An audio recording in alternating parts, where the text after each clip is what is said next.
This is another custom from Hapa. It's a tenor size. This one's strung up with fluorocarbon strings and a smooth wound low G.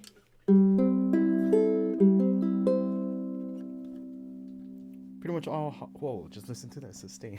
It's still going. I was just about to talk about that too. I was gonna say that pretty much every single Hapa ukulele we've ever had amazing sustain. Um, the notes tend to ring for far longer than some other instruments out there, and this is a good thing because a lot of times for me when I'm playing, I'm trying to squeeze out as much sustain as I can. So having one that just automatically does that from the start is really cool.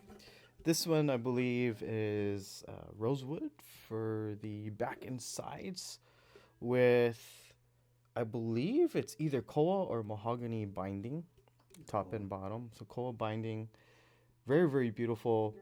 And this is Cedar, I believe.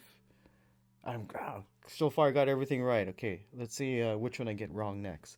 So we have the Rosewood theme continued with the bridge, fingerboard, and faceplate. And I really like the color of the rosewood that they used on the faceplate. It has a really nice reddish color to it. Um, Not your common rosewood color tone that I've seen many times. This is really really nice. Gloss finish. You can also see the herringbone. I guess you could say inlays around the body. We got the mother of pearl or abalone shell for the rosette. And very, very beautiful. We got another herringbone strip coming down the center and the back with some green purfling, some really nice detailed things that are quite hidden from far away, but when you're up close, you get to enjoy everything. We got the Waverly tuners, open back geared tuners with wooden buttons on the end. Overall, a really really nice ukulele, and glad we were able to get some more of these in. Just listen to that sustain. Tone wise, it's slightly more on the bright side, so I think it pairs really nicely with the low G. I almost think like this type of sound would actually work really nice with like bluegrass music, if I'm not mistaken, or blues. It just seems to cut really really nice.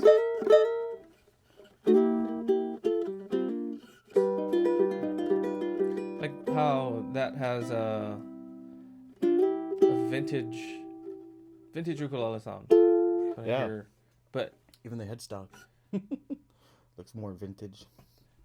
yeah, like that. Wow. You can actually like control how you want it to sound too. If you want it to sound huge and open, you just kind of like just pull it a little bit forward away from your body, and then everything just comes alive. And if you want more of a, I guess you could say, I wouldn't say staccato sound, but if you're comping, it sounds nice when you're actually holding it up against you. And then solo time,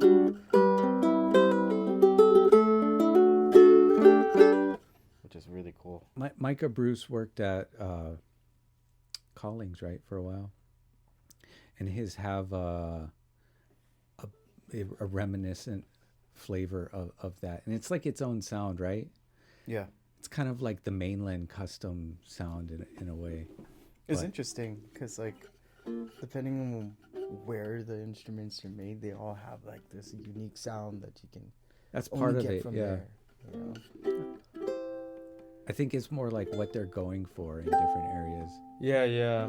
Like I think over here in Hawaii, we aim to get a little bit more guitar-like with With the instruments. depth, right? Yeah. That Yeah. And they're like a little bit more in love with that classic vintage sound, and you can hear that in this one.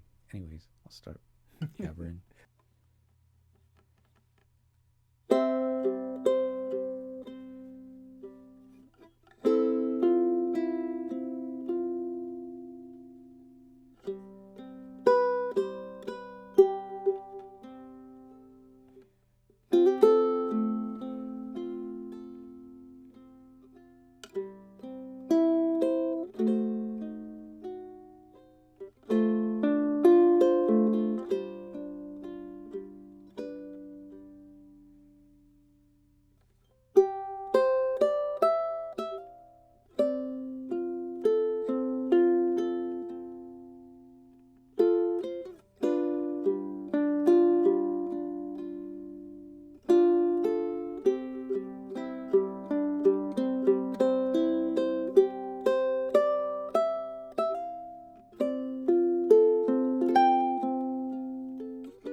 Nice sound. Yeah.